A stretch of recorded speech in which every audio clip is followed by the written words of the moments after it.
Alright, welcome back to Flight Sim 2020 and welcome to a beautiful early morning here at Victoria Falls, where we ended off the previous episode in the A300. In today's episode, we're trying something new again, meaning I'm going to do a job that I haven't actually done on the channel at all in any of the Neofly episodes.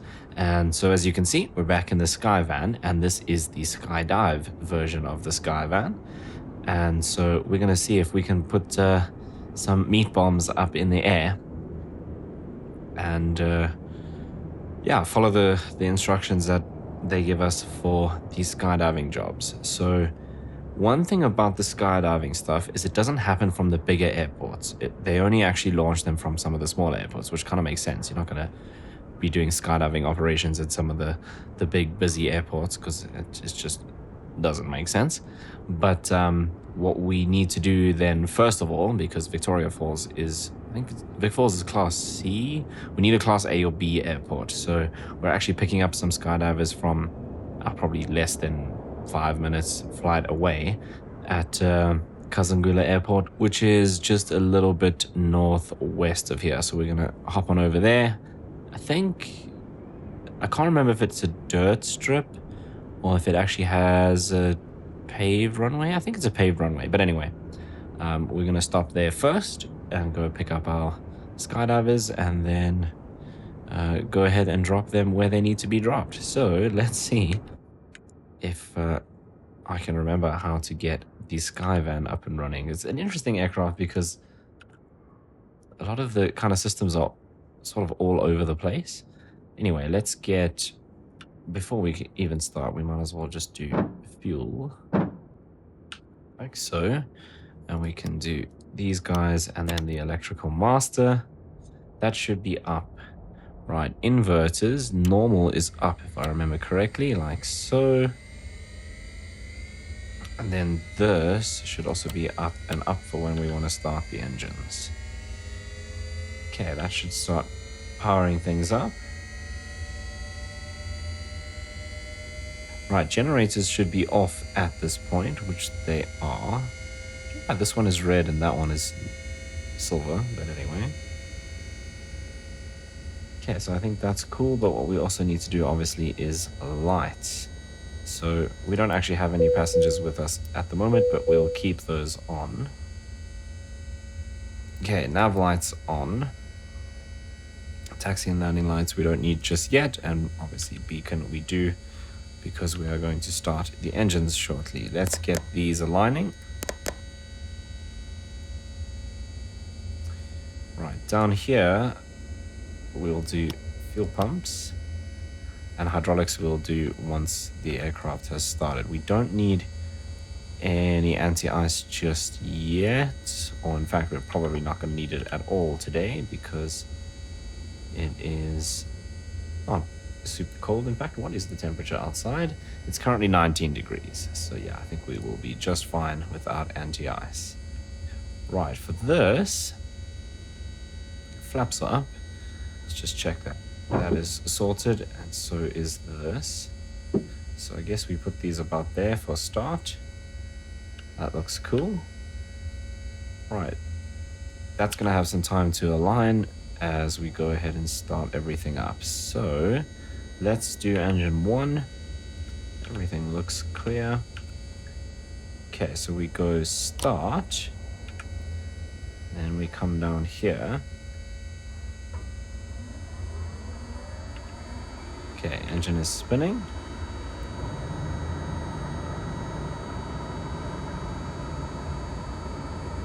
Right, that's coming up. Fuel flow is coming up. Then I believe once we get this up above sort of 10%-ish, now that it's kind of stabilized, we hit this switch. That should continue rising. Right, and it shouldn't go into the red, but I remember it did last time I tried this. Yeah, it goes all the way up. So I don't know if I'm engaging it too late, or if I'm doing something wrong, but it shouldn't be going that high. Okay, now that that's done, that should flip down to run. Or do I have to put it in run? Okay, no, we have to do it. scale. I mean, that temperature is way better. So let's do the same over here. All right, engine's turning.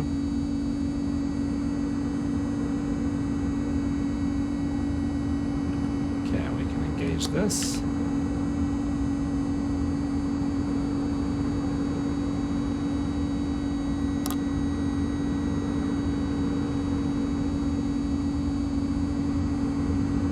That's also going to go straight into the red. Let's actually come here and see if we look at the checklist. What does it say? Engine start. Fuel flow indicator, 10%. And then monitor the EGT. So that's this one. No. That's these. I mean, 10% is like there. But that doesn't make any sense because this is in pounds per hour, so you don't get a percentage. If the maximum is 500 and 10% is like here,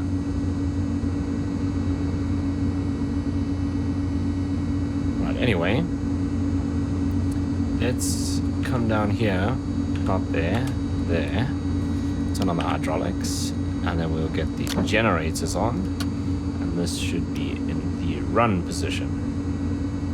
This can then go to flight, and we'll turn on the taxi lights.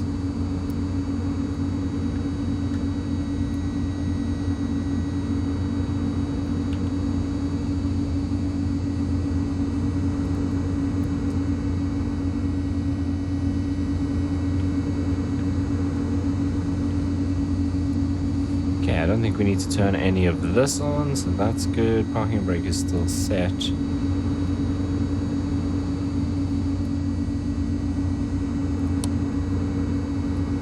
Test for that guy.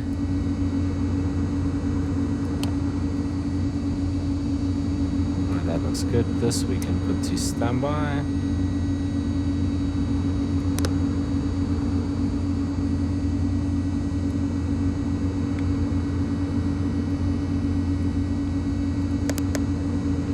Right, then I think we are good to go. So let's go props.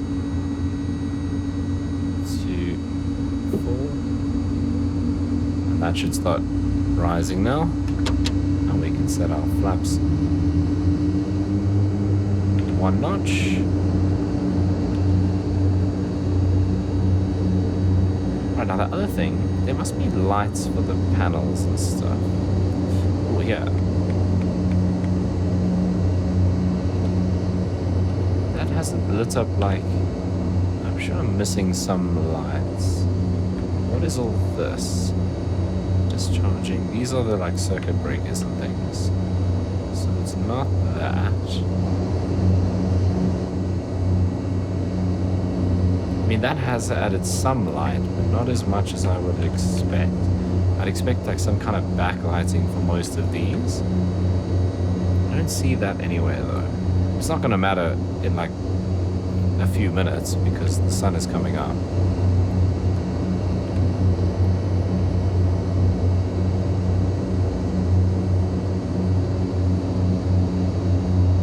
This is all oxygen. This isn't... Oh no, this is cabin air, so it's not that. Just ignore the skydive models in the back there. We can't get rid of them. It'd be interesting if that's the only kind of light you get for the instrument panel. None of these are all just screws and stuff. They're not. That's obviously the test. Anyway, okay, we don't actually really need it.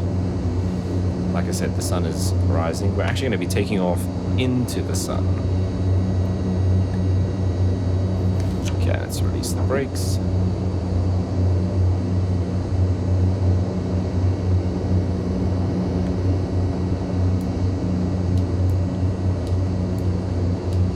Okay, since it really wants to run away, let's maybe go and just bring this down to taxi like we should.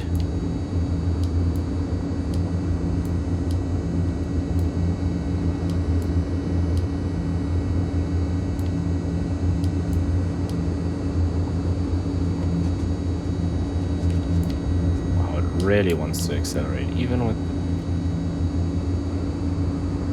a taxi position. Okay, if we go beta thrust, it definitely doesn't go forward at all. That's a bit better.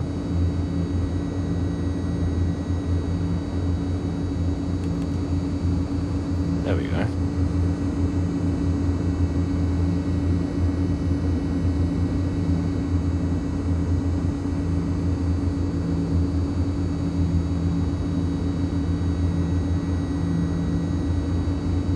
Right, flaps are set for takeoff. Props we'll sort out once we get a bit closer to the runway.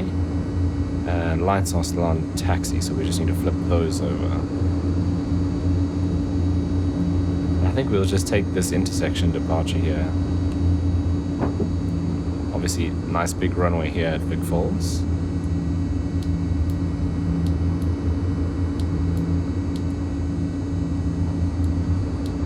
Although that does mean leaving out quite a bit.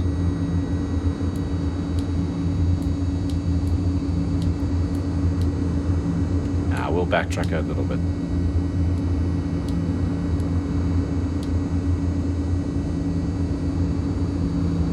Oh, actually not technically backtracking because we're not on the runway, but now it's just racing off again.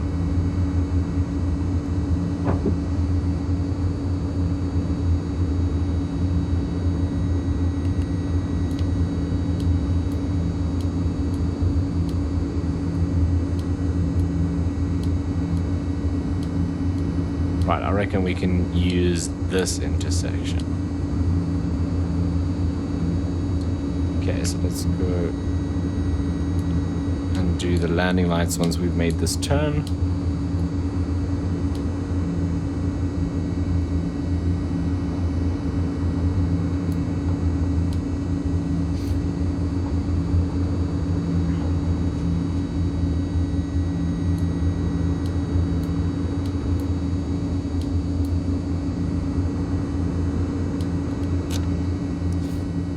So, landing lights. Now, there doesn't appear to be any strobe lights for this. So we've got the beacon on. If we jump outside, there's the beacon. There's no white strobes that I can see. Nav lights on the tips of the wings, that's fine. Interesting.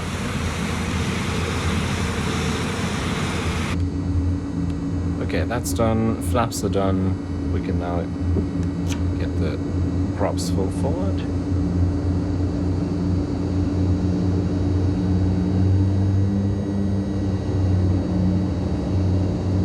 And we take off right into the rising sun. And it's a slight right-hand turn and a short flight out to Kazagula.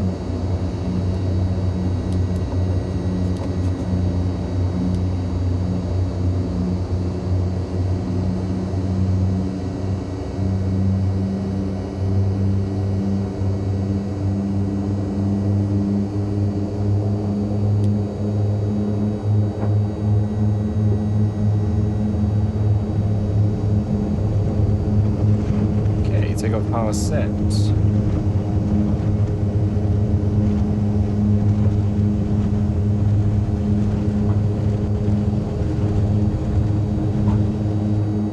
And we are off. Okay, let's get the flaps up. Obviously, the gear is fixed on this aircraft.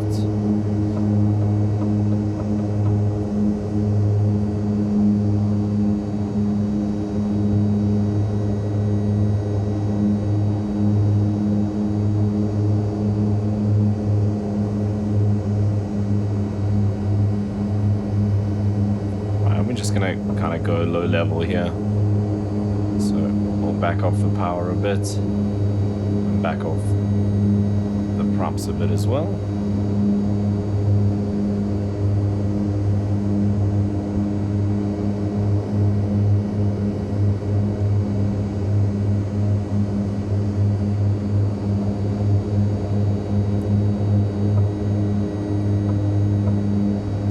I just realized actually I'm supposed to turn the other way. Not right. This is going great.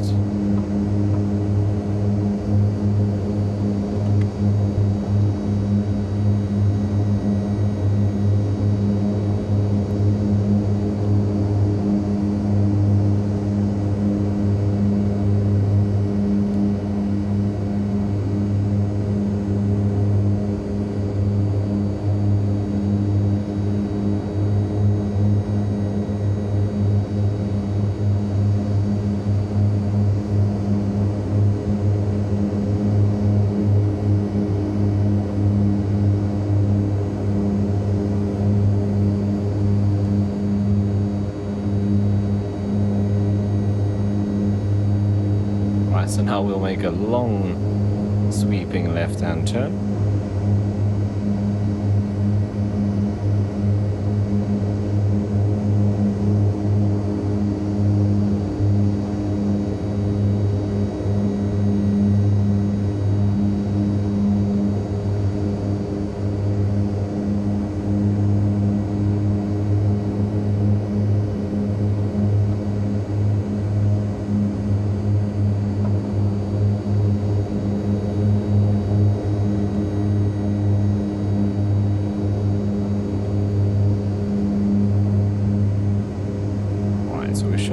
Sort of on track now.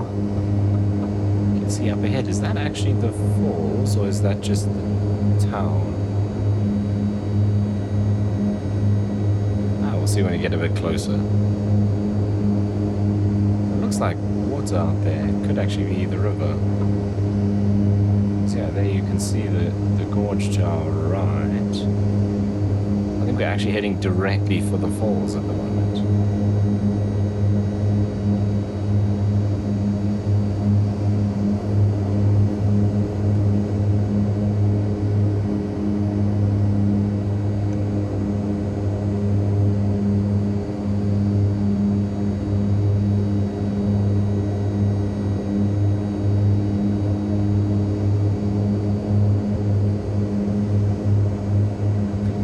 Remember correctly, this airport, if we just stay just to the left of the river and the falls, we kind of end up in line with the runway already, which is pretty cool. Although it is actually more over to this side. There you can see the falls now, the spray is starting to rise.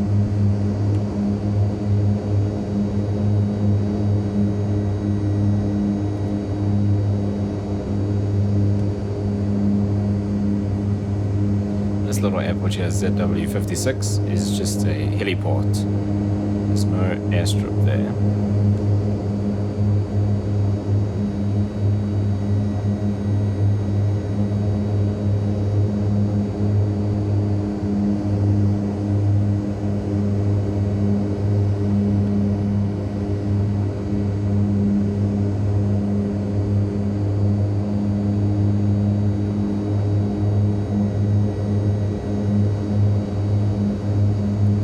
Landing is just other side the town, so we kind of just keep to the left here of the actual river. We head sort of over the town. I'll just see if I can pick it up. It's right next to a main road,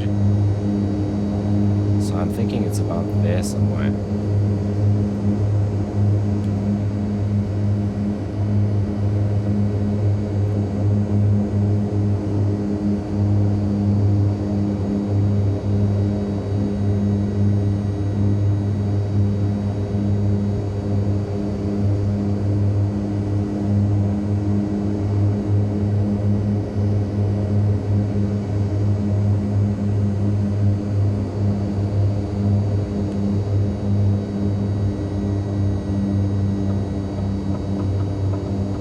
Start bringing the speed back. Obviously this thing slows down like a brick. Okay, it's off to our left here.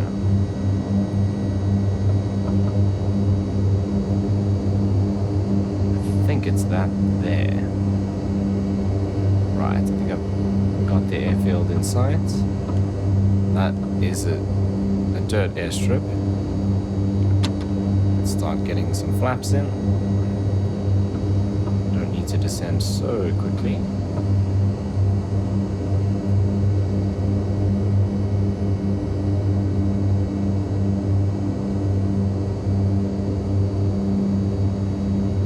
No, I'm not heading correctly to the airport. That's the other middle.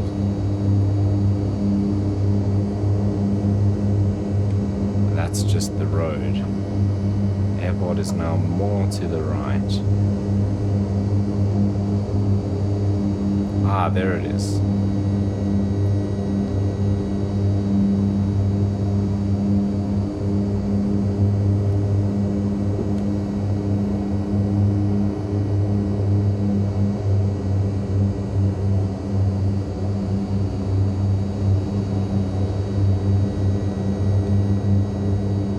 I was right, we needed to stay more over the city. There's the hotel over there. What is it called? Elephant Plains? Something like that.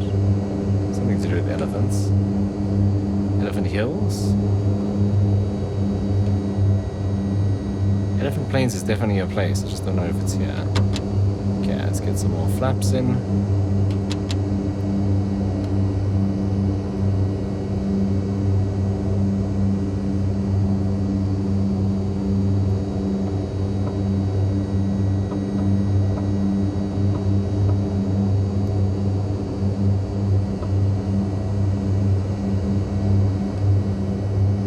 That is a dirt strip.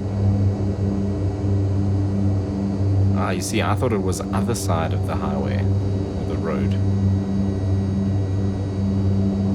It's actually on the left.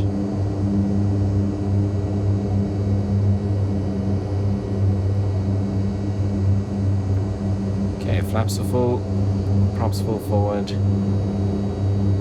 Here we go.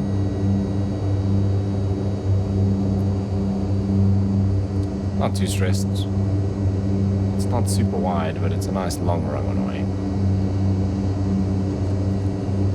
Little twitchy there.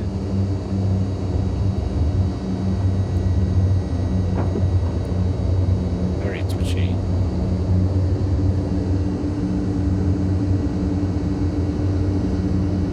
Reverse thrust on this is pretty powerful.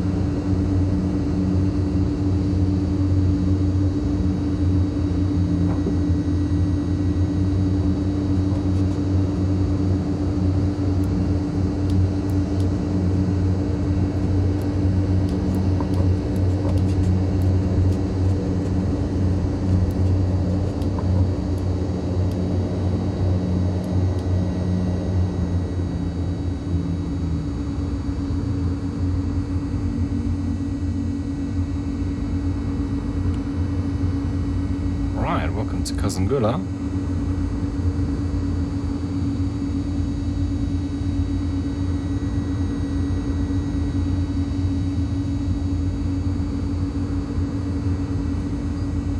It's been quite a while since I've been to this airport. I have been here before on the channel in the Caribou, I think. Possibly in the Kodiak. I think it was the Caribou.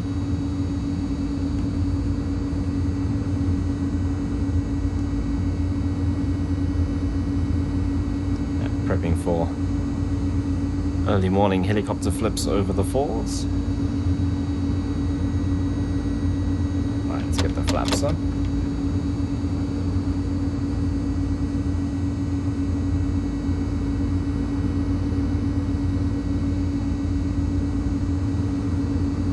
We're actually just going to stop in front of one of these helipads.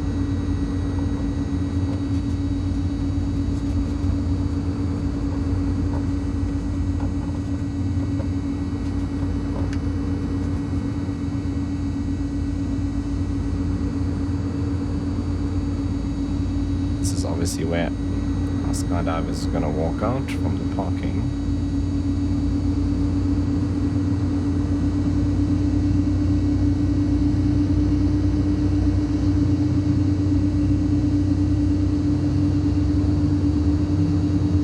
So yeah, let's go a little bit forward here.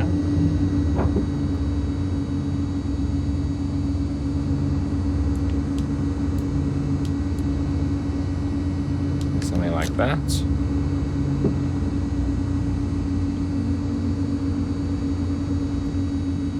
Can get the landing lights off.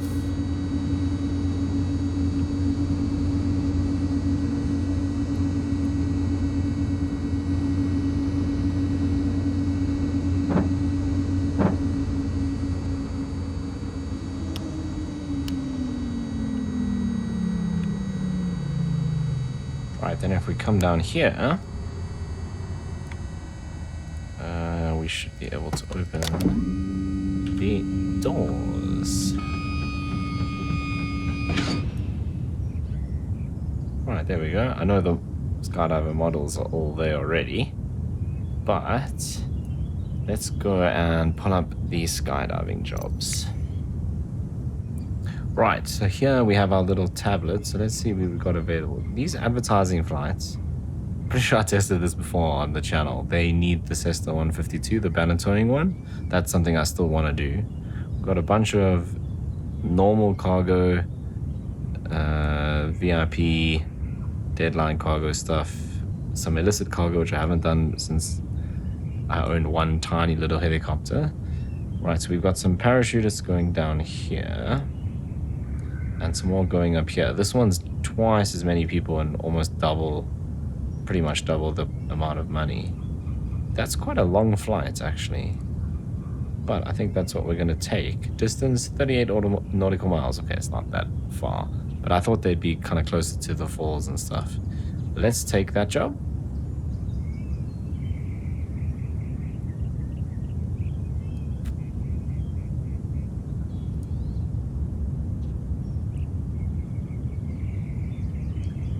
Right, so we now just need to, where do I do this again? Here. Just bump our weight and balance up.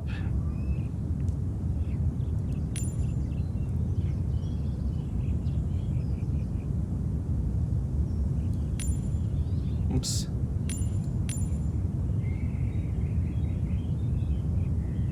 Something like that. There we go, almost perfect. Right, let's close that up. And then we can jump aboard, close the doors, and get fired up again and on our way. Okay, so we'll do that.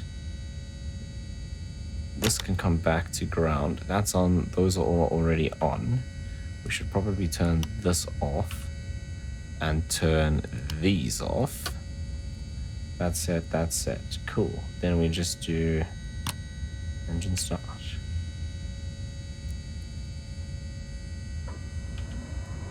Definitely need to turn these on.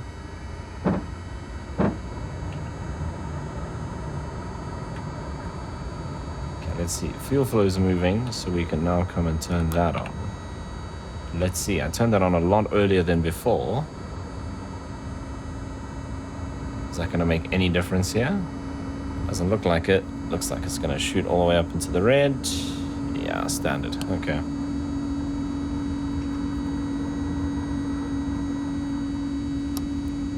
Okay, that's done. So this can go back to run. Oh, not to stop. I hope that didn't shut it down. Oh, great, it did. Okay.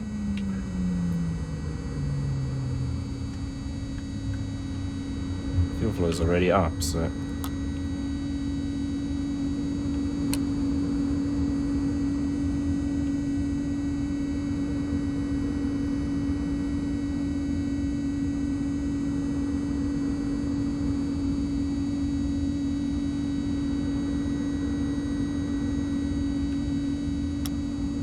So we'll set that to run, and we can set that one to start.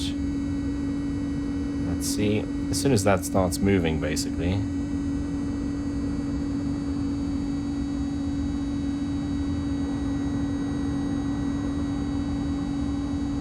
There we go.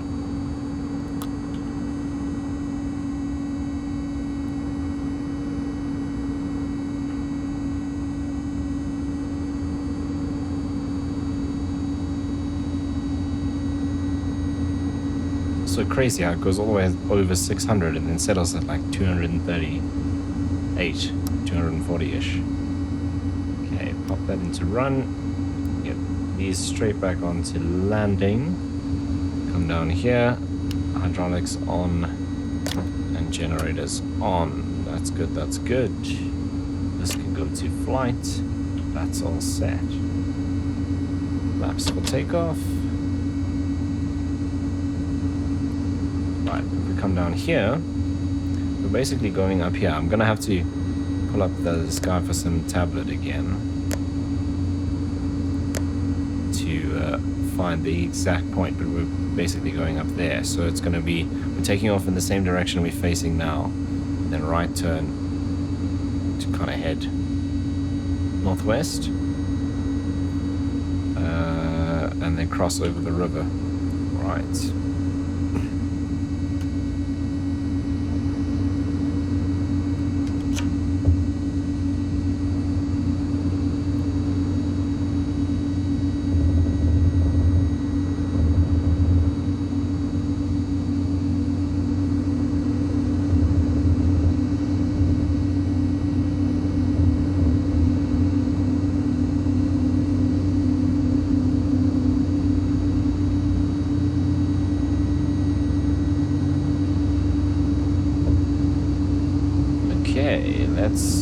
I think we'll use all of the runway just to make sure.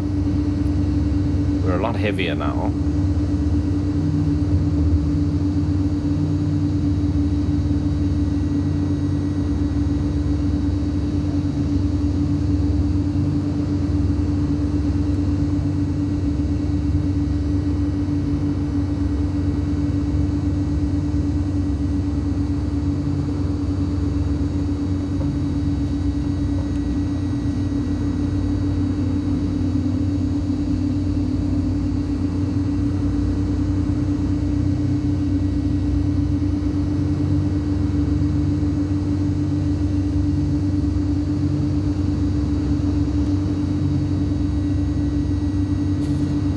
So short backtrack, we'll turn, take off, and then this time it is actually a right-hand turn.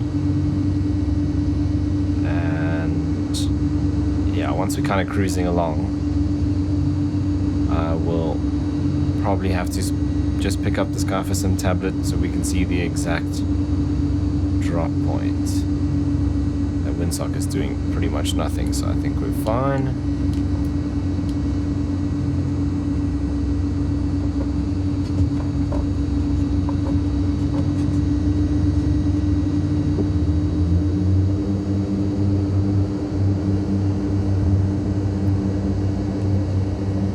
Props on our full forward for takeoff. Right, runway 27.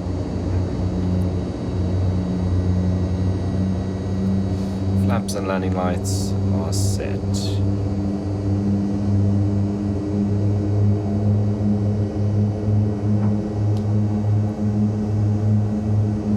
Okay, takeoff power set, here we go.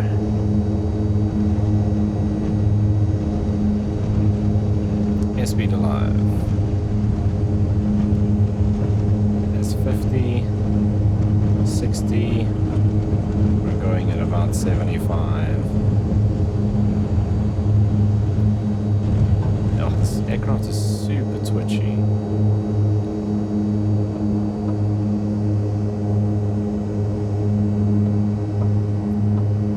So, the requested altitude, I'm guessing, she'll just say when we're getting either 3,000 feet from it or 1,000 feet or both.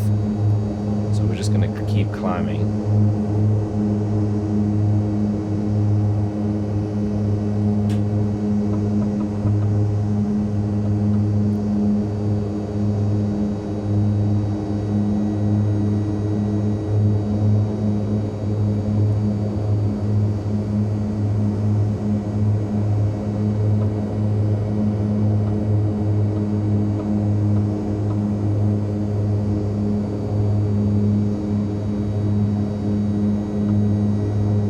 Of course, this is one of the reasons why they use this aircraft for this type of operation, because it climbs like a rocket.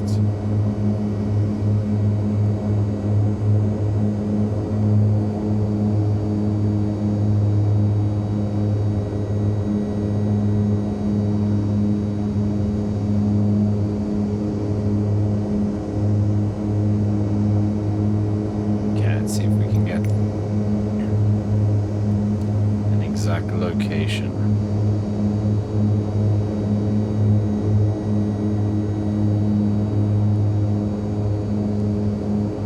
I'm pretty sure she'll talk to us once we get closer.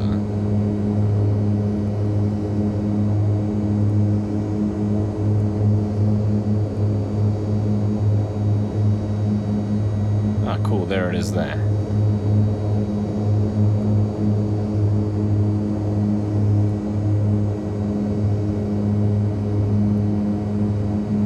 Actually a bit more to the left.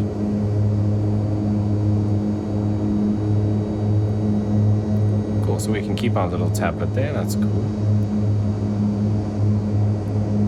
I think it's 10,000 feet, maybe higher.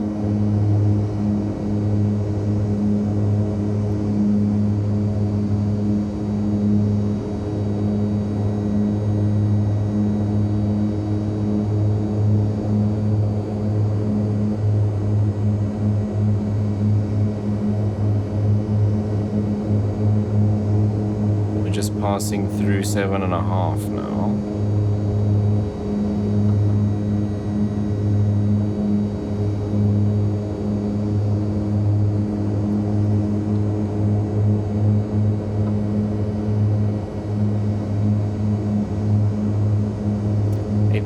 feet.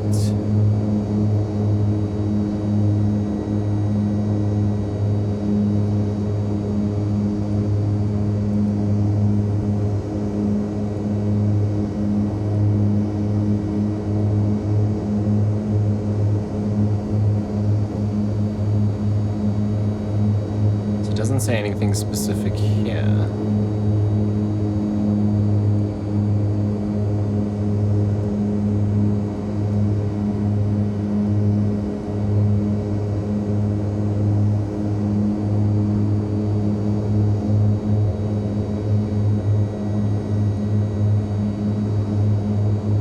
No. Okay. We'll just have to see what she says. We're coming up to, we're just passing through 9,000 feet now. I'm expecting it to be about 10 or 12,000.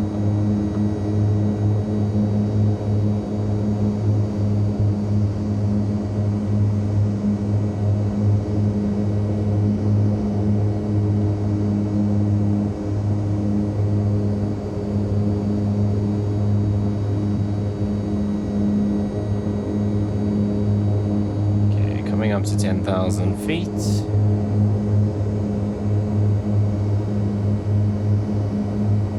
We'll level off there.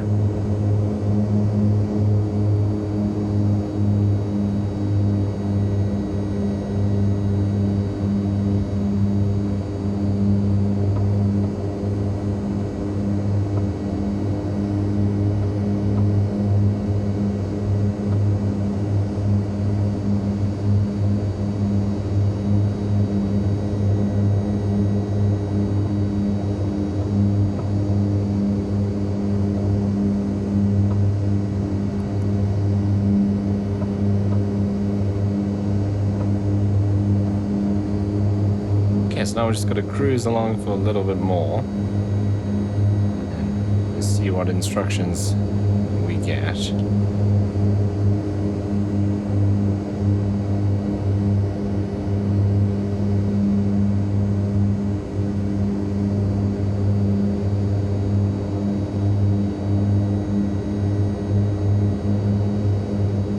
Okay, so just checking, it's 10,000 feet, fly over the drop zone, and then we need to be slower than 70 knots and use the parking brake to actually tell the jumpers it's safe to jump, basically.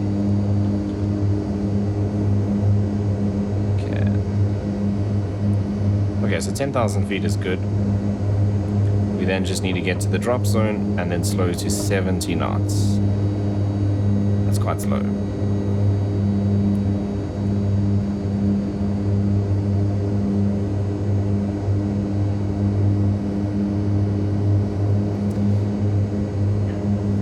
So let's stay at about 10,000 feet.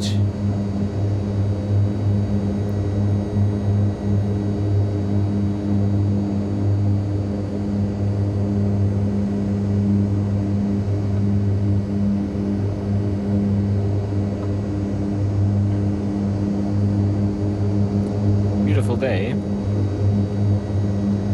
Not much wind. So it should be a nice day to jump.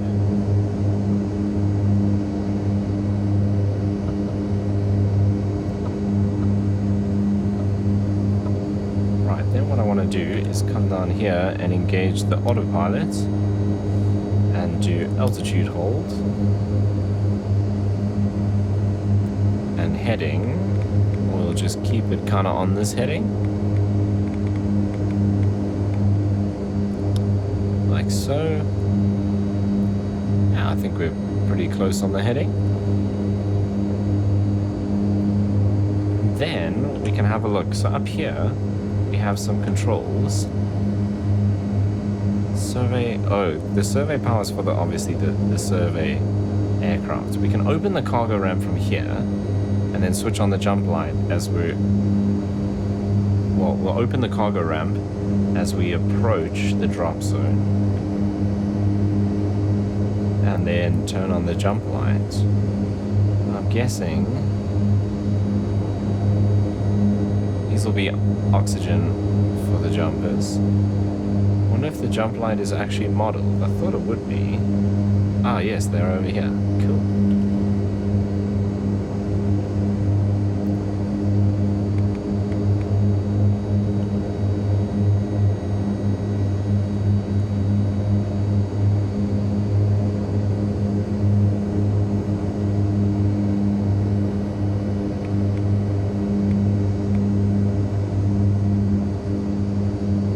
Now 70 knots, holding 70 knots at 10,000 feet is going to be fun.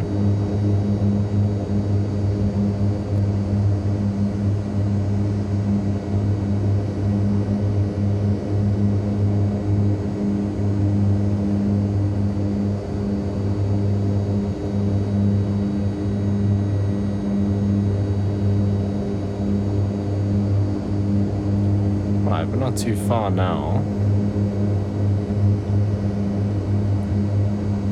Looks like we're pretty much on course, maybe a little bit this side.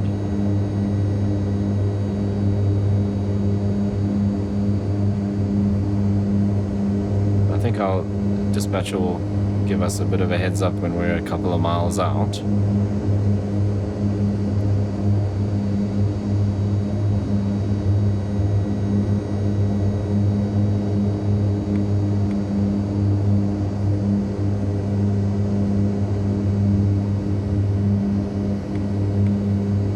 The 70 knots part is going to be interesting. So let's have a look. 70 knots is there, so we're going to be basically on that red line. But we'll, of course, put the flaps out.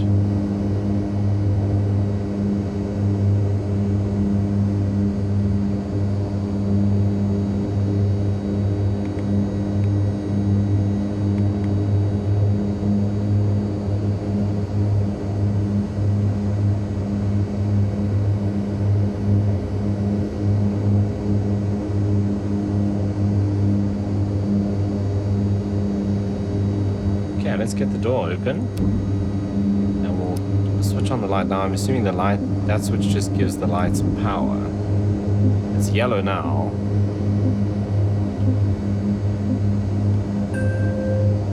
Oh, that's given them permission to jump. Okay, well, that's not connected to Neofly, so that's fine. Shortly we're going to need to start slowing down. Well, let's turn that off. Should have no lights. Oh, now it's gone to red. And then I'm assuming. Oh, maybe it switches on once you open the ramp. So we leave the switch off, and then once we're ready to let them jump, we flip the switch, it goes orange, counts down, and then goes green. Okay, that's cool. Door open, that's fine. Let's start slowing down.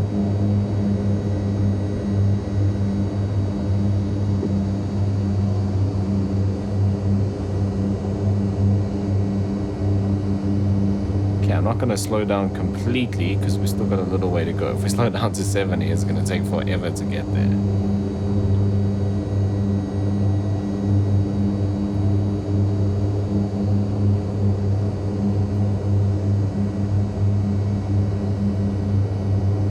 Okay, let's see what it looks like.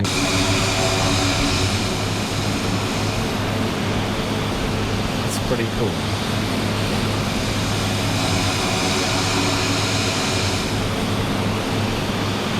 The nose is quite high.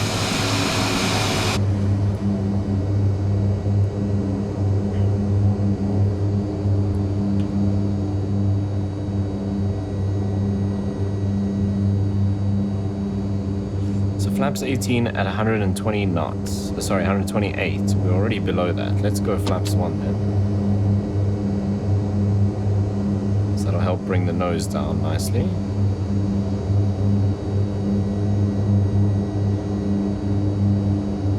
Like we need to go more to the right.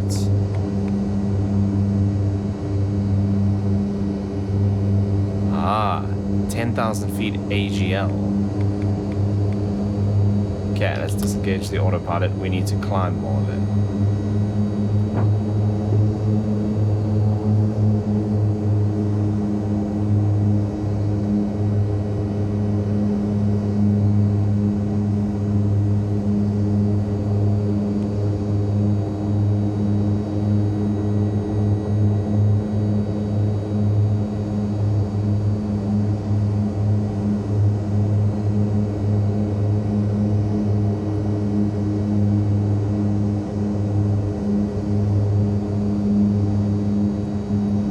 Kind of circle around here as we climb up. It's probably looking at about 13,000 feet, 13,500.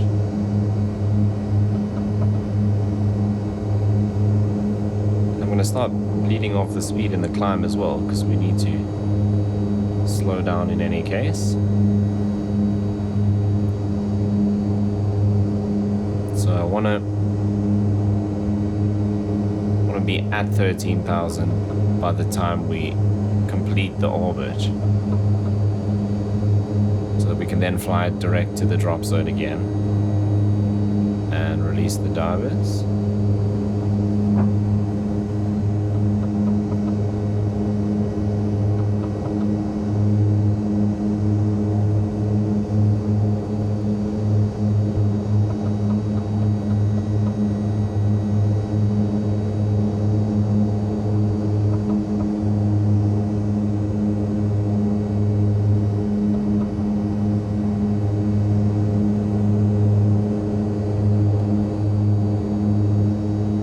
Climbing with the flaps out wasn't the best idea.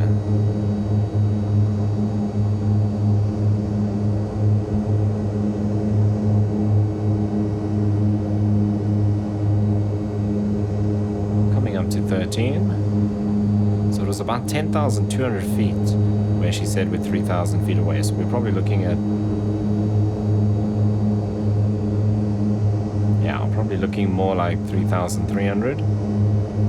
Oh, well, sorry, 13,300. There we go.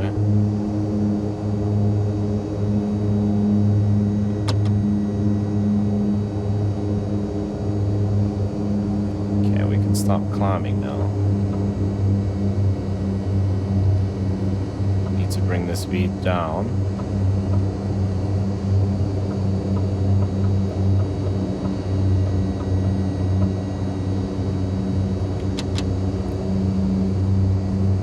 That's 70 knots.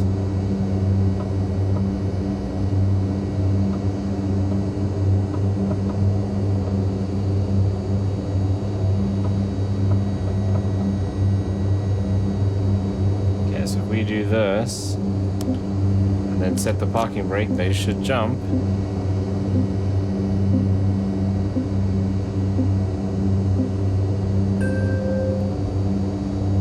There we go.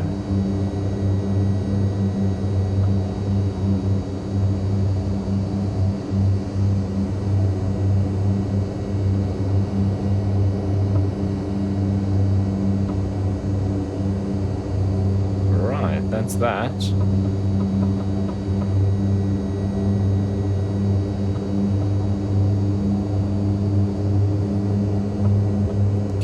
start bringing the flaps up.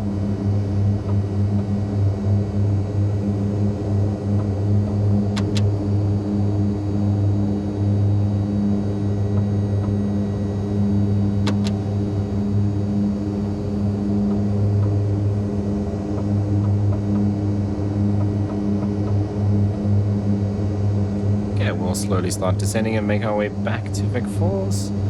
Turn off the ramp light and we can close the door as well.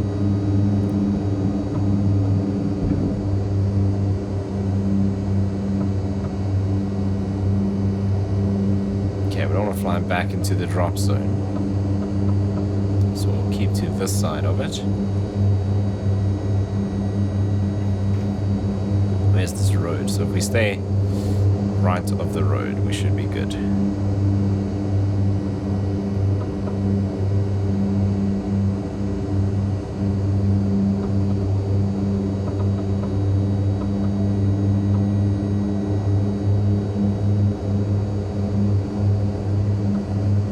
Right, if we quickly have a look over here. Obviously the models are still there, but it is closed and the light is off.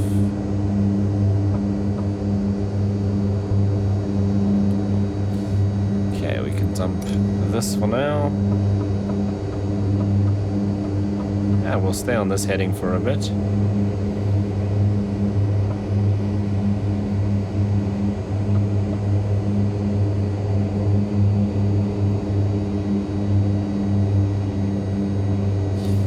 Okay, let's come down here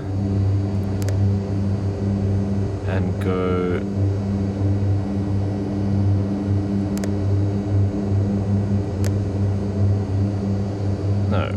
To go direct. Hang on. So we go in here to just check what the plane is doing. Sinking like a stone, which is not entirely necessary.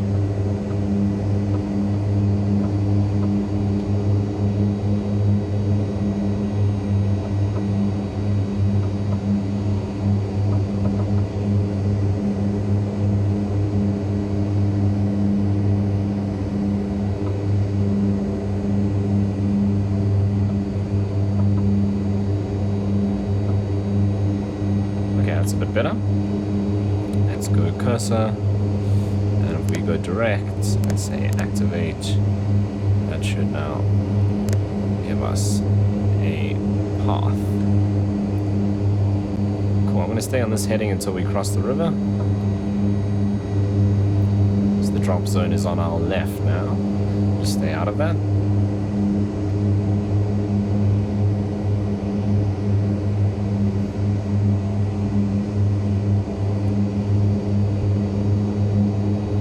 I wonder if we go back here.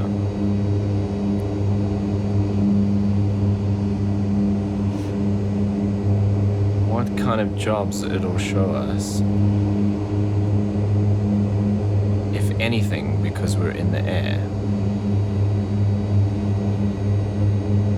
Yeah, okay, cool. So we can't while we're airborne, while the engines are running. So that kind of makes sense. So we'll head back to Vic Falls. See what we can pick up from there.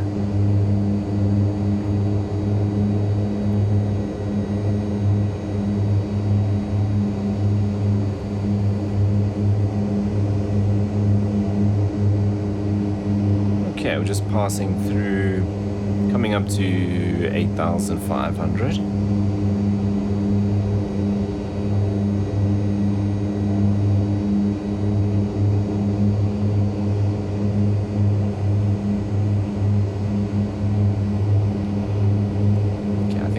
Pretty sure we can start turning left now. We'll just do a gradual turn again.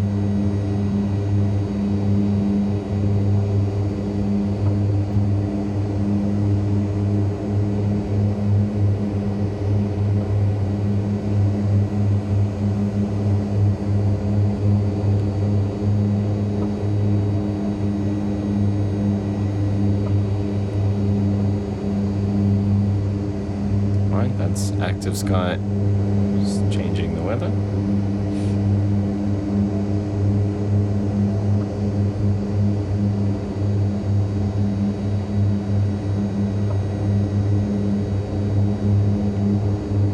makes sense that they use this aircraft for skydiving operations. I mean, in many ways it's perfect because one, it climbs very quickly, and then two, it drops like an absolute stone when you want it to. I mean, I've still got a decent amount of power on, and we're descending at 2,000 feet a minute. So that allows you to shoot up, drop the passengers, and then just fall down. No, not dropping the passengers, that sounds bad. Drop the skydivers, and then you can just fall out of the sky, land, pick up the next group, and keep going. So if you're running a skydive operation, that's pretty cool.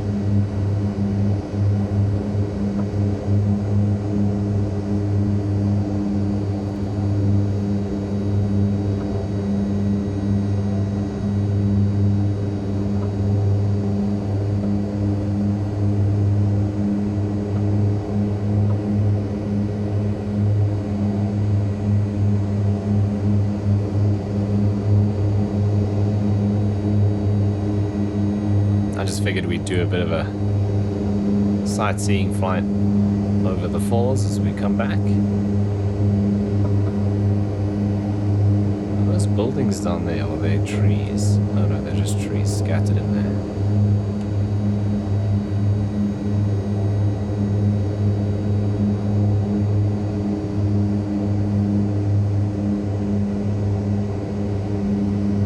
Okay, just keeping an eye on the speed. We're right on the red line now.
So we'll take it along the river, nice scenic flight over the falls, and then out to Victoria Falls Airport.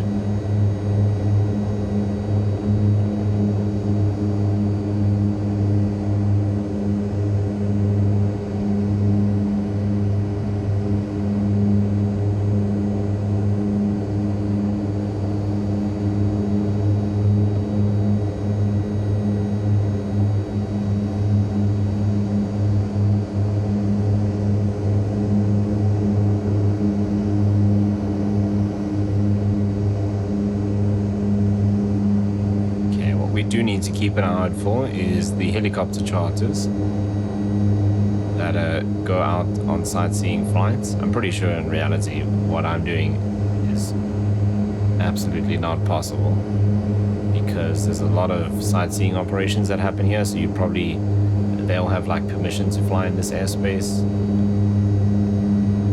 and you need like prior permission and all of that kind of clearance and stuff to be able to do this.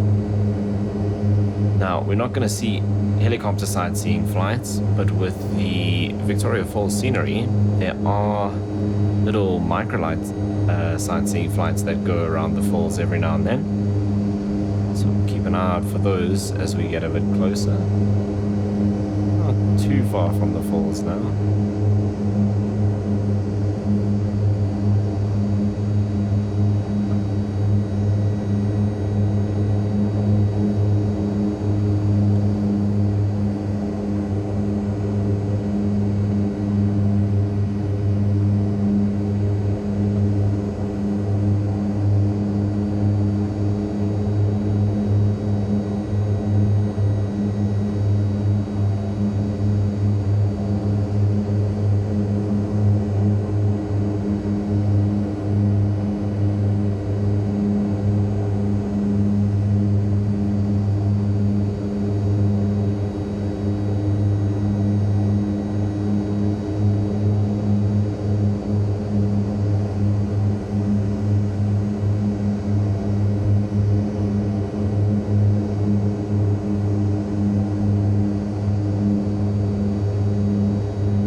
it's actually a bit further than I thought. So there's the airport. We got to go just past that. It's still quite away from there, so a little bit more sightseeing to do before we start heading home.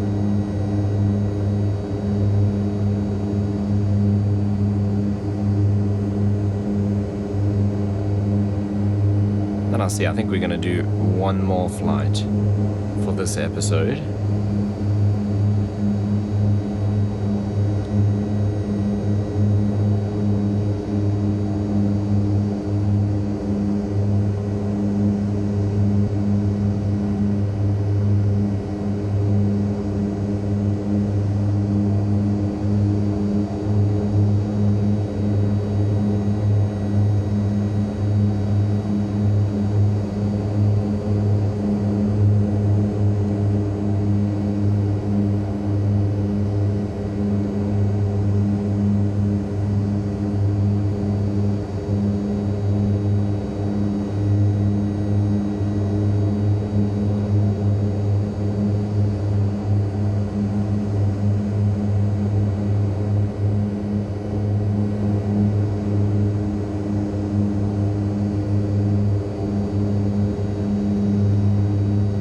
Hydraulics off. Oh no, I did have them on. I thought the lights stayed on. Oh, okay. It actually switches off after a bit.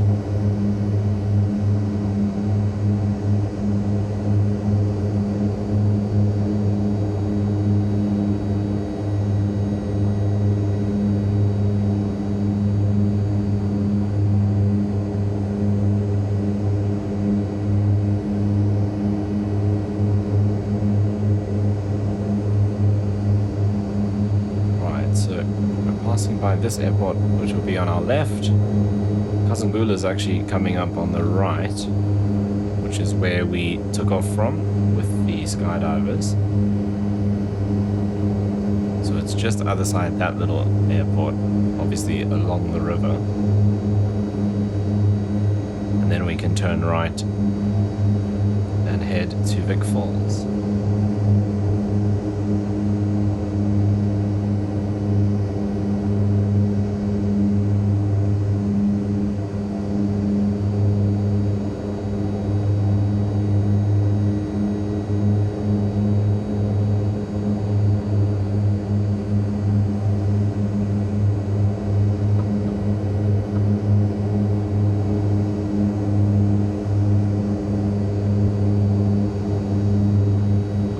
This is actually like farming, or is it like some sort of treatment thing?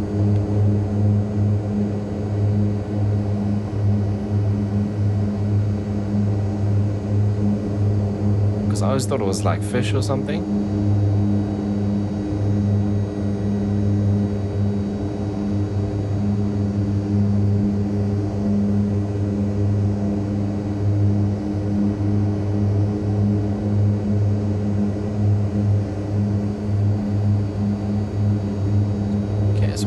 That airport, which I don't think we'll see at this altitude.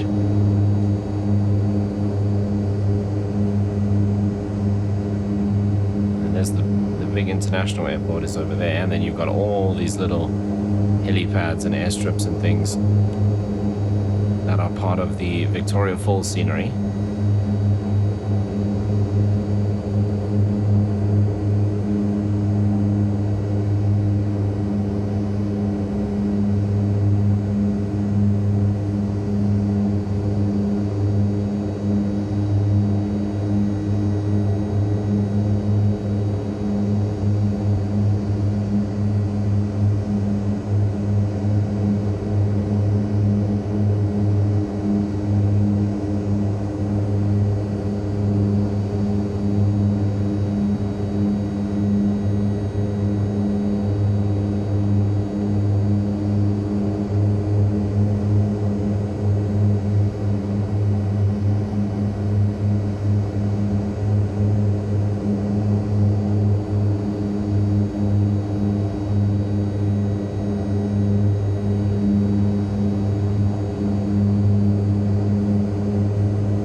We're probably going a bit quick for it, but keep our eyes open in the national park area as we get closer to the falls.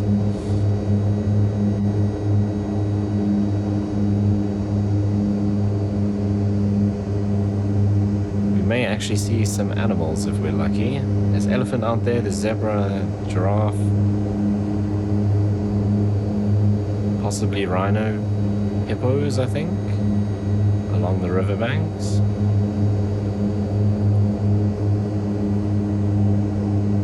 But yeah, 170 knots is probably not the way to do game spotting.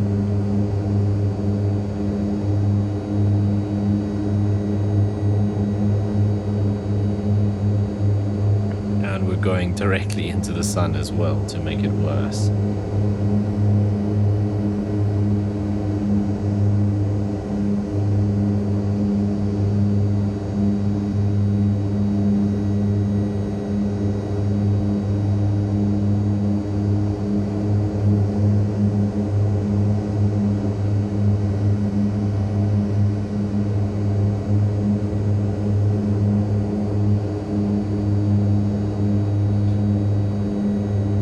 Probably about now that I keep an eye out for microlight tours.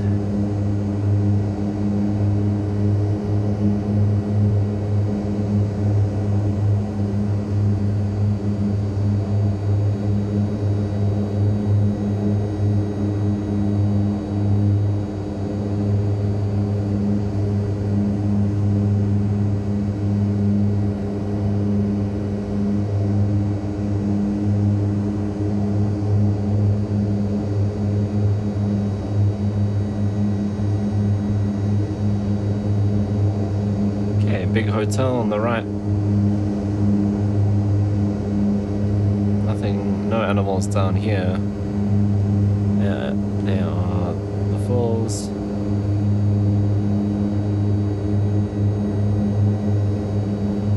Kind of stay away from the hotel. There's helicopter operations there quite often.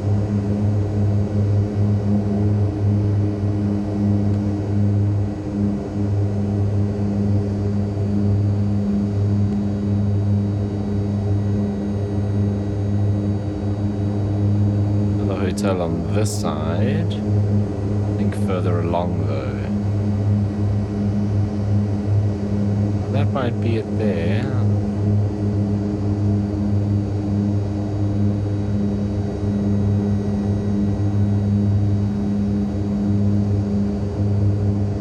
think the microlights normally fly a little higher than this. You get up there to really kind of show the scale of Victoria Falls. Don't see any microlights out here at all, so I think we are good. Now you can really hear the water as well. Another big hotel there. There's the microlight. Oh wow, he's like basically at the same altitude as us. So much for it being much higher.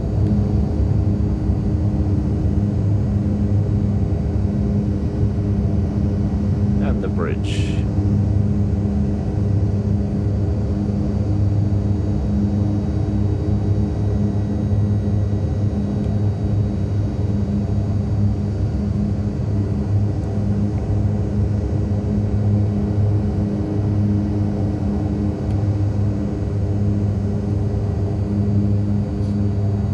Right, let's head for Vic Falls.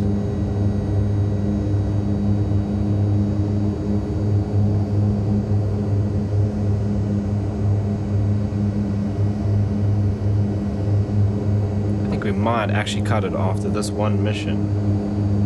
We've been going for just over an hour. Now I'll see what's available at Victoria Falls. Maybe we can do one more.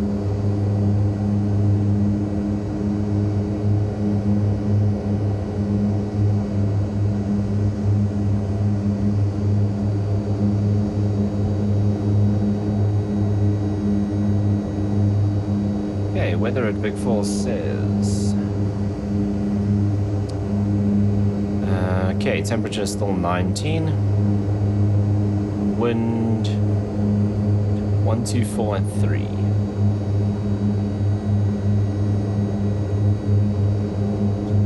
1019.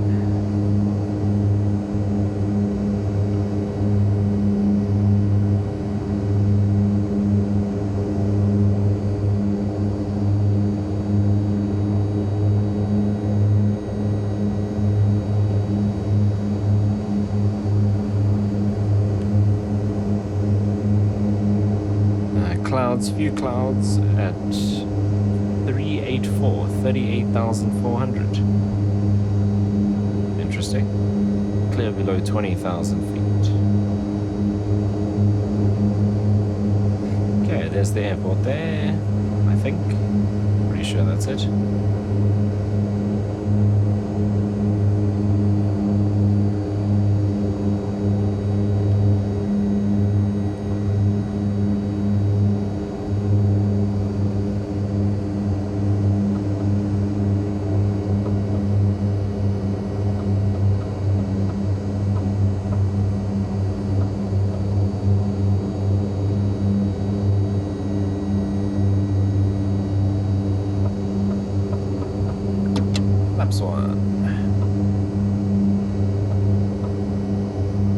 Well, technically, flaps 18. Position 1, 18 degrees.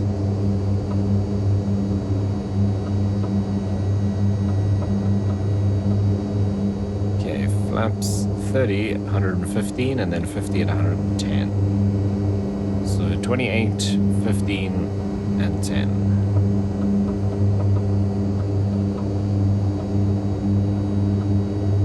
Props full forward landing lights on.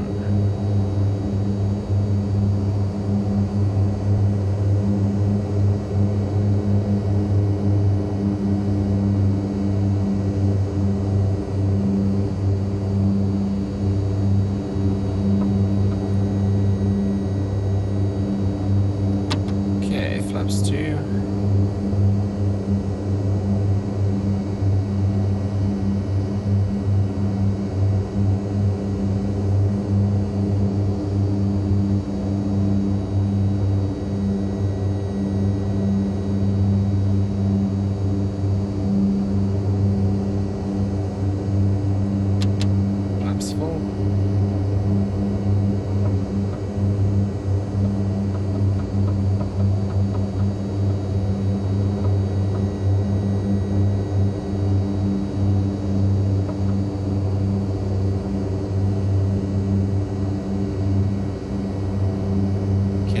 Little low.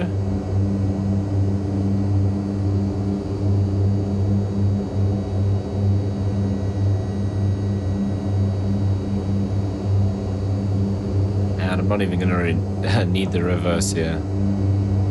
So we've got plenty of space. A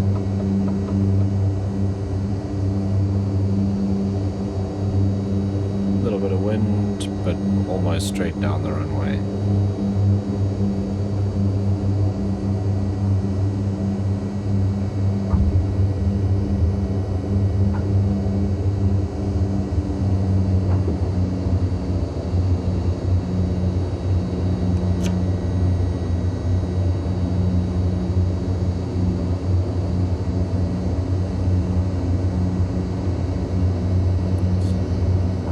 Get this down.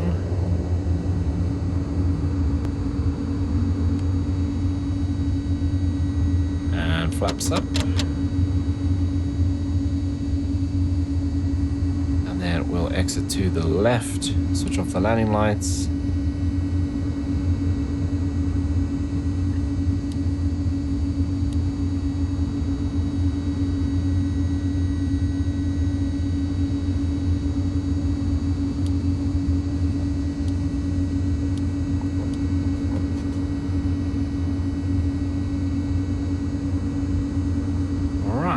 Back to Victoria Falls International. Okay, we need a little bit of RPM here. Okay, landing lights off.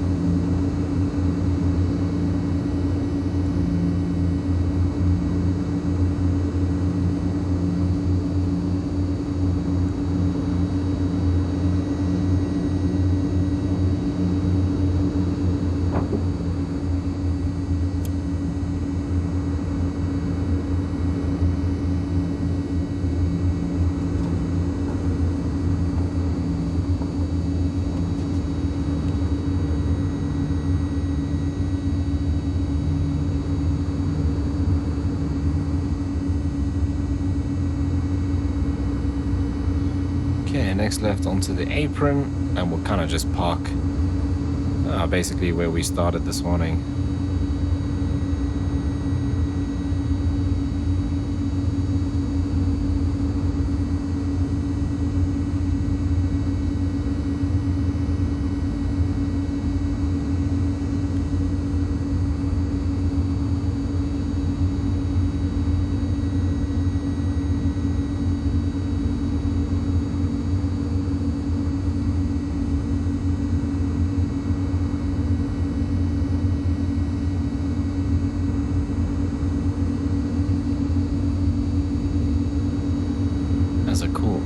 DC3 parked on the grass there. What's that behind it? I think it's a caravan.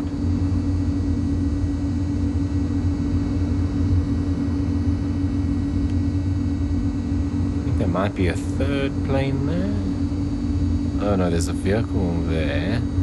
Another vehicle under the roof. And you've got the DC3 and the caravan, which is now other side.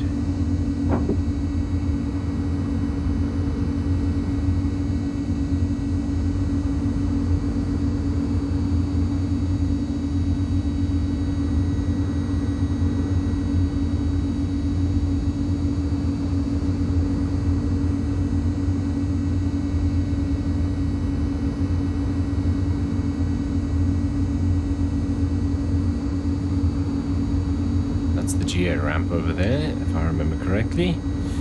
We go down here, you've got the 3 or 4 gates on the right hand side of the apron. There where the kind of round roofs are. And then on this side you've got like the more kind of like charter aircraft set up for your caravans and things like that. DC-12s. Probably some cargo operations.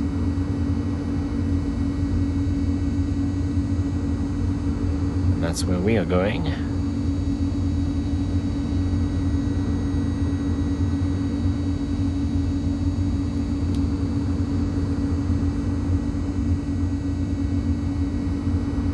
I'm actually just gonna end up facing the opposite direction to when we started. There's the gates there. I think it's 3. Yeah, it's like it may be a 4th one down there. I think it's just 3.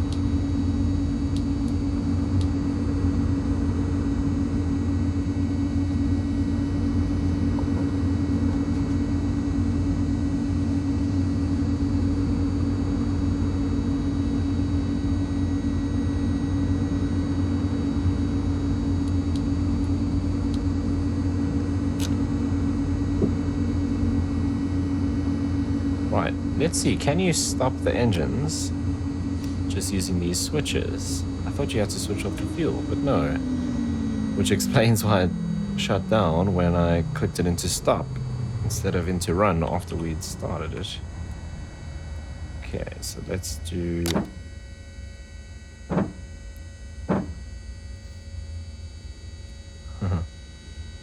Why would you jump out of a perfectly working plane? Okay, those can all come off. That's cool. That's done. That's up. Those are set. So then we can go up here and do inverters, generators, these batteries, this guy, those are off. That can come off. So can that. And these. And then this goes to off. And I think we are pretty much done. That was all off already. So that's all good. Right, there we are. Safely arrived back at Vic Falls where we started this morning. Let me jump into Neofly, see if there's any kind of interesting jobs that we can do fairly quickly. And I'll join you back on the ramp in just a bit. Okay, so here we are back on the ramp at Victoria Falls. We're on a different ramp. We're actually over here.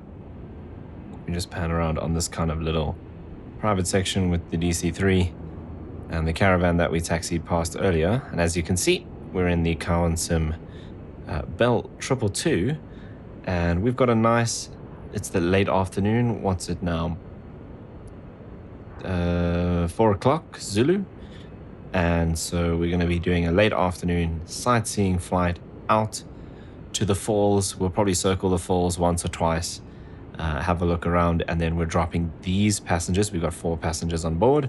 We're dropping them off at Kazangula, and that's where we're going to end our video for today. So they're heading over to there and continuing their holiday and stuff, and our aircraft will spend the night there at Kazungula, so will we, and we will head back tomorrow morning. But that's the plan for today's flight. In fact, we could actually bring the aircraft back here, even if it's dark. It's not the end of the world. Victoria Falls has got plenty of light. It's a nice big airport, so actually we could probably bring the aircraft back to Vic Falls, or maybe I'd start the next episode with a bit of a sightseeing flight back. So in fact, I think I'm going to do that. We'll leave the aircraft at Vic Falls and come back the next... we'll leave the aircraft at Kazungula and come back the next morning. Right, but anyway, that's the plan. We just got to jump aboard, get things set up, and take our passengers for sightseeing. One thing we are going to have to be careful of is there are some thunderstorms reported in the area. So we'll just keep our eyes open and make sure we don't fly into any of those. It looks kind of okay. I mean, those clouds are no issue, but if they start getting a little bit more scary, at the moment things look fine, possibly further out in that direction where the storms are. But anyway, let's jump aboard and start getting set up. Right, so let's come up here and we'll do batteries, fuel pumps and valves. Right, seatbelts, no smoking. Obviously, these are not the official procedures. I'm kind of just going through everything. That's fine, that's cool. Okay, anti-collision light and position lights on. Generators should be off. Okay, that's good. Then we need to come down here and just give these one click. That will align in just a bit. And, oh yeah, I already checked the generators are off. Cool. Let's get those aligning. And then we go, and that's it. Right, let's get engine 1 running.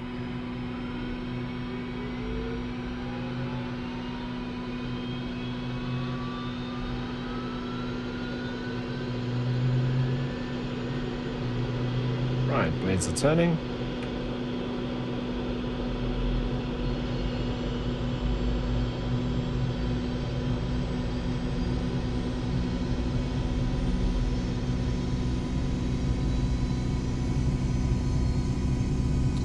I'm actually not sure if you're supposed to use the start assist when you actually start up the aircraft. I think you're probably supposed to do this. This is probably like a quick thing if something happens in the air, and that's why it's right here on the collector.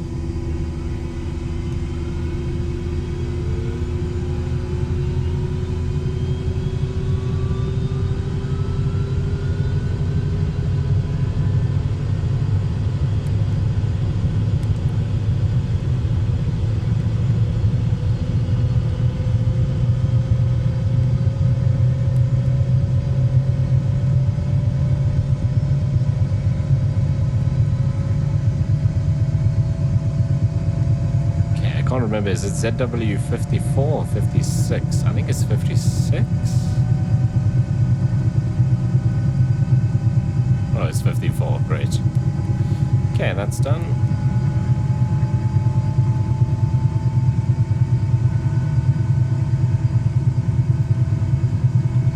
Right, let's get these throttles up. I swear these used to move way smoother. Okay, and then we can do generators 1 and 2.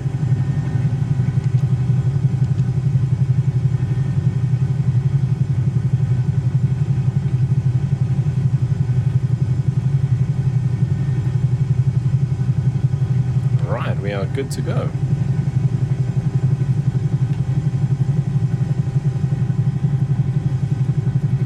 Clear left and right.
coming up. There's 30. Coming up to 60. And gear coming up.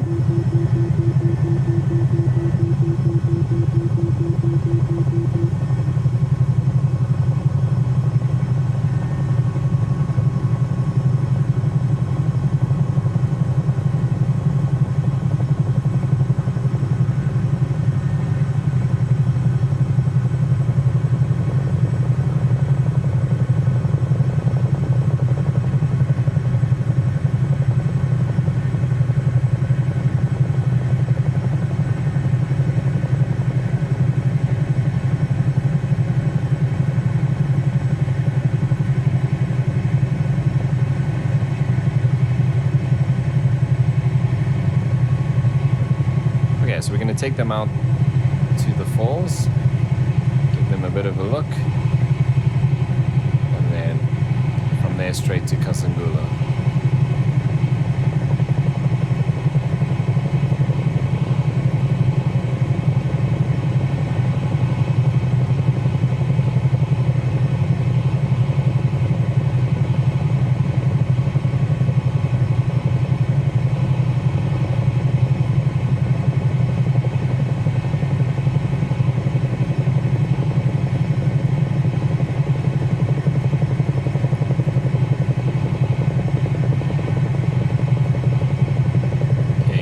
No storms that are going to bother us, so I'm happy with that. But we do need to keep an eye out for the microlight tours.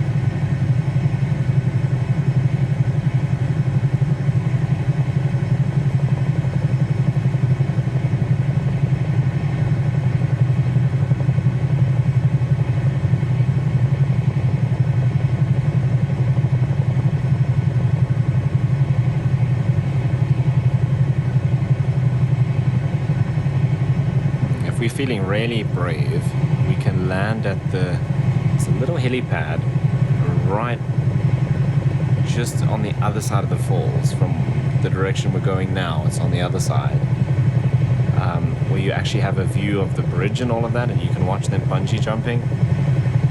There's like a little place to take pictures and stuff. It's a tight space. Maybe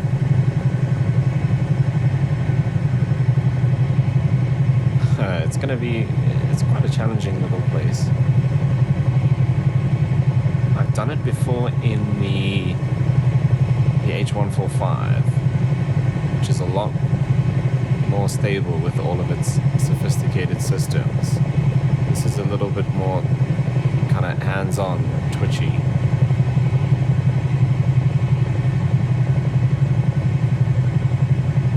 Maybe we'll try that.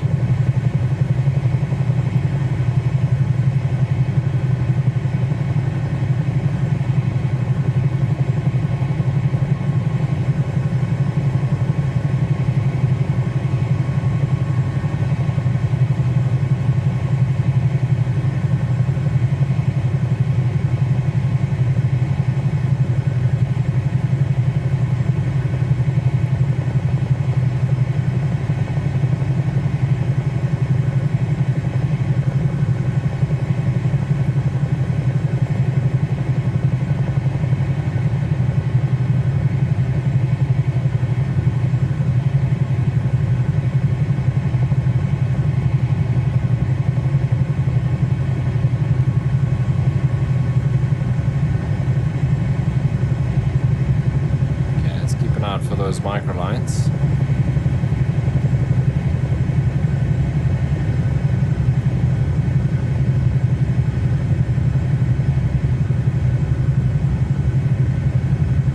Yeah, a little bit more difficult to spot if we're above them, so we'll be looking into the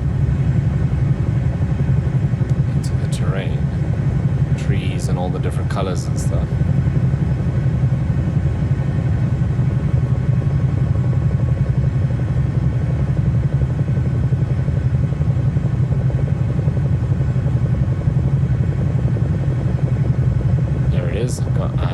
sight.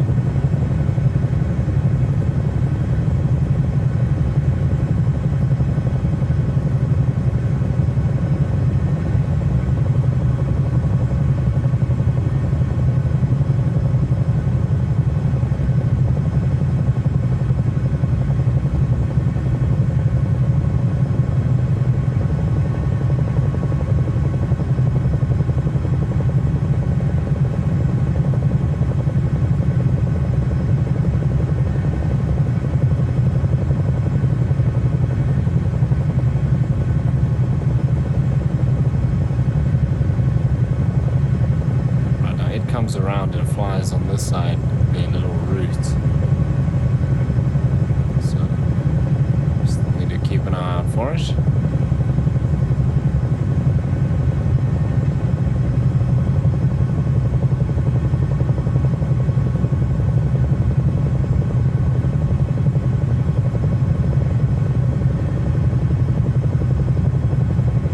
Okay, there's the bridge. Helipad is there. You can just see it on the rocks there.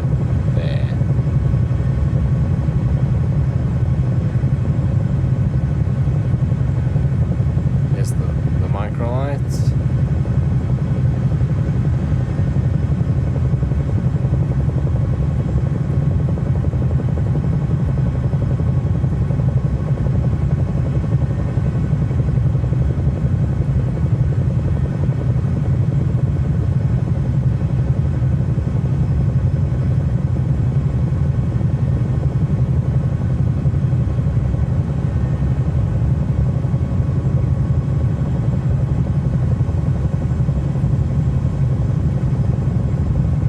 Sun's starting to set.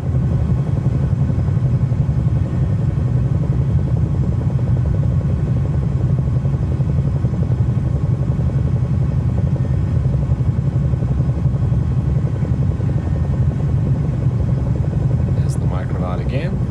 Wow, it's very slow.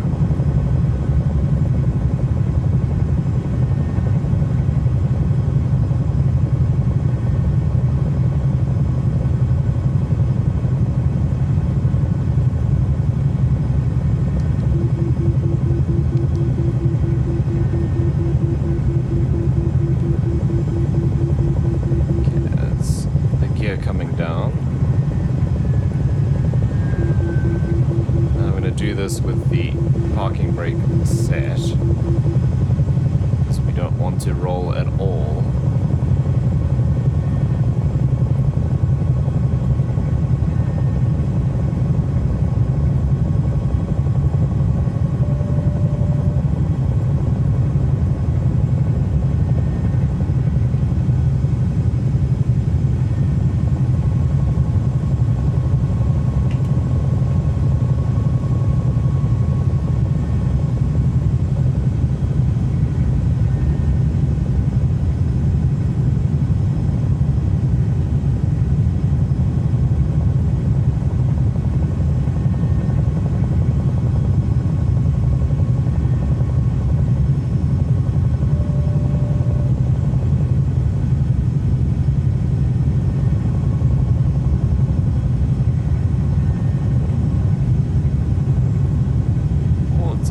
Bumpy.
That helipad is tiny, man.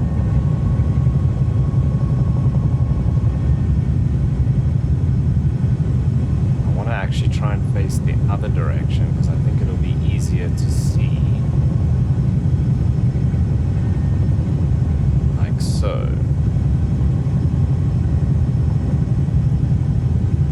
Yeah, it's just bouncing all over the place. Like there. Oh, we need to go forward a little bit. Like there.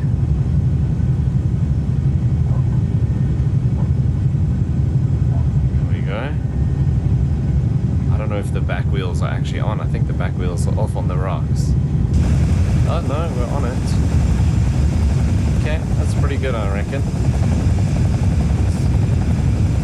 Pretty touch and go. Let's do this quickly. So we won't shut down completely. We'll give our passengers a chance to go and jump out and have a look. We should see them bungee jumping. There's the bungee thing there. So there we go, there he goes. There he is. That's pretty cool. I wonder if this is accurate. Because it felt way better actually coming in this direction than it did coming from here. There's the microlight tour again. Why does it feel like the engines are shutting down completely? Probably because they are.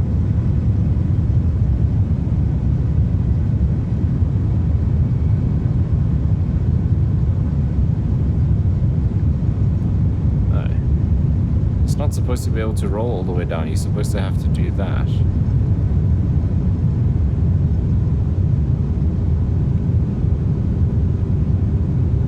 Interesting. Let's put the landing light while we're here. Comes the little mic lighter.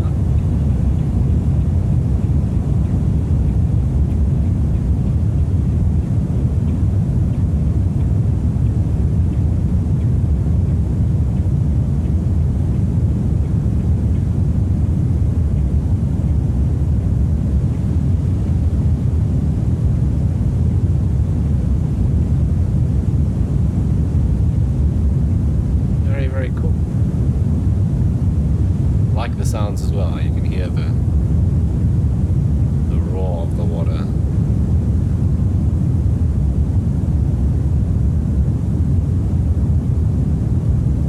Okay, let's click that up.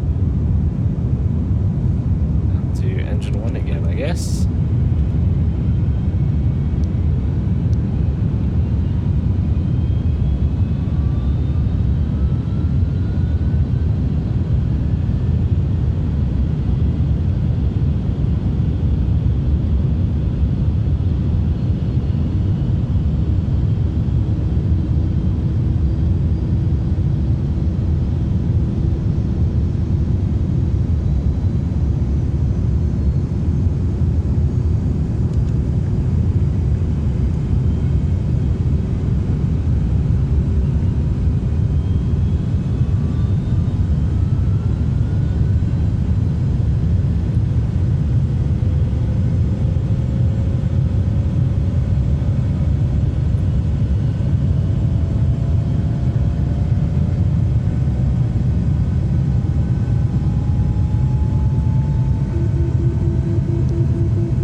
Where's that tour gone?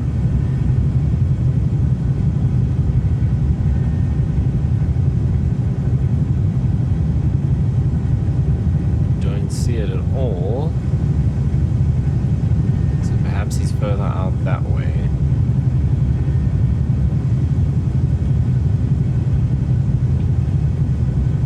If we stick low, we should be fine. So was flying out there, so he's either going around again or he's carried on and landed. The airport where they launched from is down there.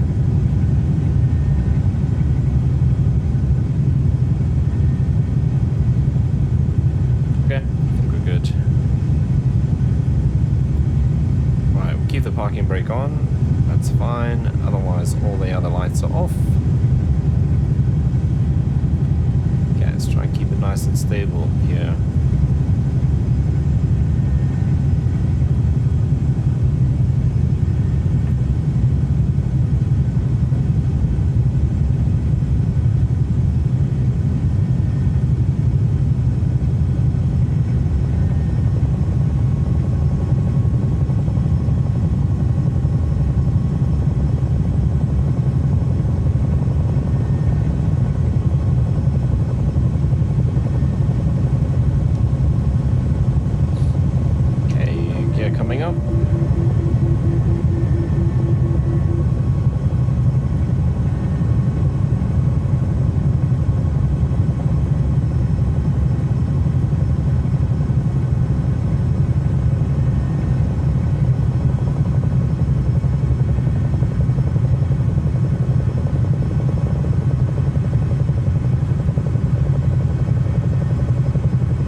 Late afternoon. Sun's just about to set. Oh, there's the tour.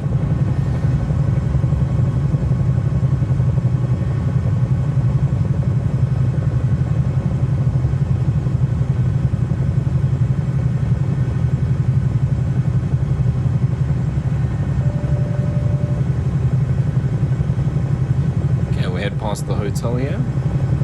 I think it's Elephant Hills.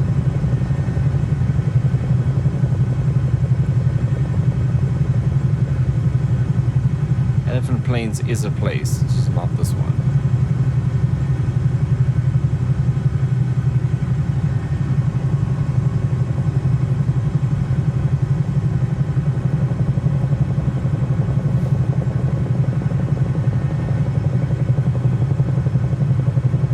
There's a little heliport here on this side. There we go. There's got the name there. What does it say? Oh, it's on the other side. Pretty sure it's Elephant Hills.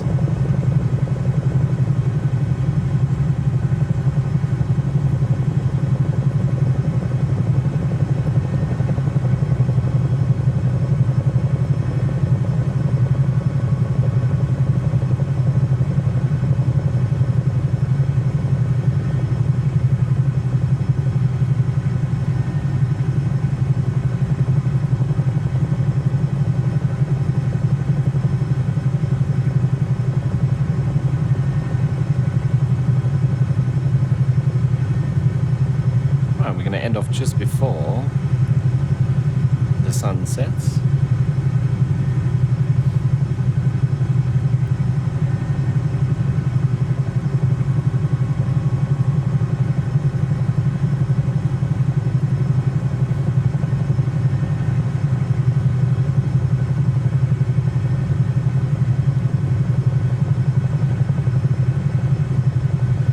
Okay, this is going to be another interesting landing on the little helipads.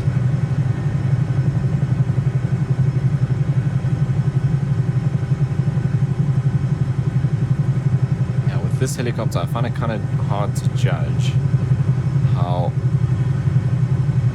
far ahead you are because you've got this big section in front of you. So I always end up landing a bit further back from the helipad than I want to.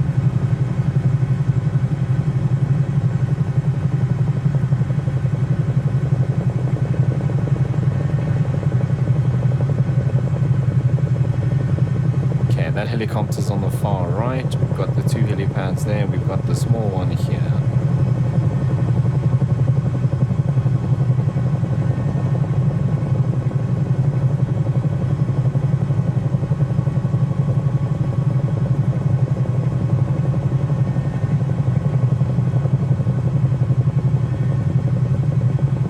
Where's the wind sockets? Over here on the end. So wind is coming from behind us now.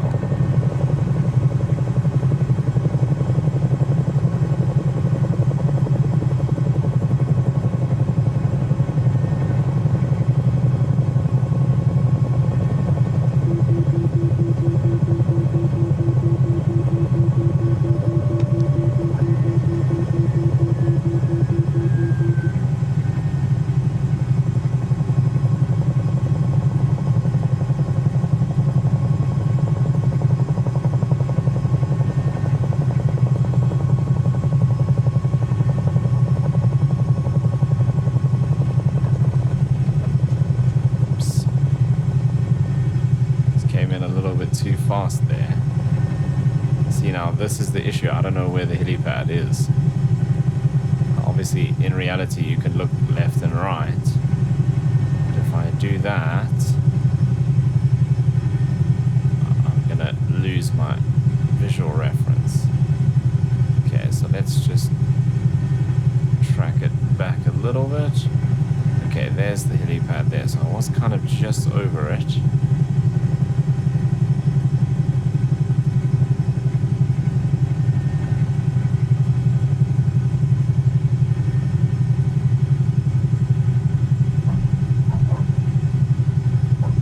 So, put the parking brake on.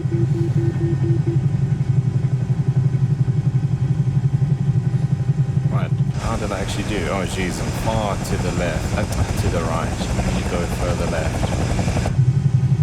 I think we're gonna leave it like that. It's not the end of the world. It's not great, but I feel like if I try again, I'm just gonna make it worse. Okay, so apparently we can just shut this down without having to switch these.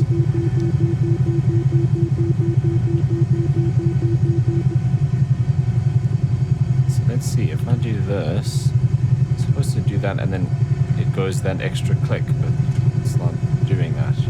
Okay, that's all off, that's all done.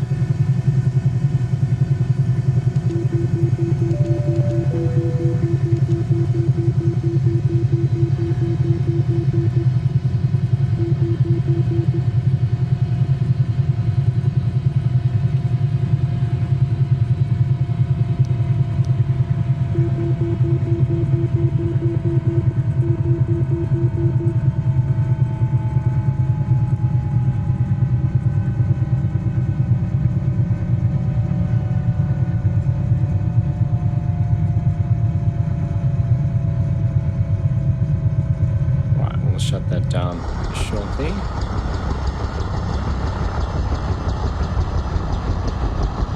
Okay, but there we are, safely arrived at Kasangula. Not the most accurate landing. Yeah, it's again, I'm not a real helicopter pilot, but what I feel in some of the helicopters is you need huge changes in the collective when you're near the ground. And I understand as you slow down and as you get closer to the ground with ground effect and all that, you should introduce more collective. But then what ends up happening is it just starts shooting away from the ground and you have to pull the collective. Whereas with like the H145, if I keep the collective relatively stable, it'll either, gradually descend or gradually ascend. It doesn't just shoot up and down randomly. So yeah, that's one of the things that I found the most challenging on landing some of the helicopters. Not all of them, but some of them do that. Anyway, that is going to bring us to the end of this episode of the Neofly series. This has been episode 28, of course, and we'll see what happens in the next one. For episode 30, got something big planned. So episode 29, we will be most likely making our way to where our big our big plan is going to be revealed. So we'll start off here at Kasangula, probably head out to Victoria Falls because we've got a couple of hours worth of flying in front of us to get to where we need to be. And then episode 30, we'll have a nice big reveal for the channel and for the airline and the Neofly series. But anyway, that is going to bring us to the end of today's video. As always, if you made it to this part of the video, thank you so much for watching. I really do appreciate it. And if you want to follow along with the series, you know what to do down below, and I'll see you in the next one.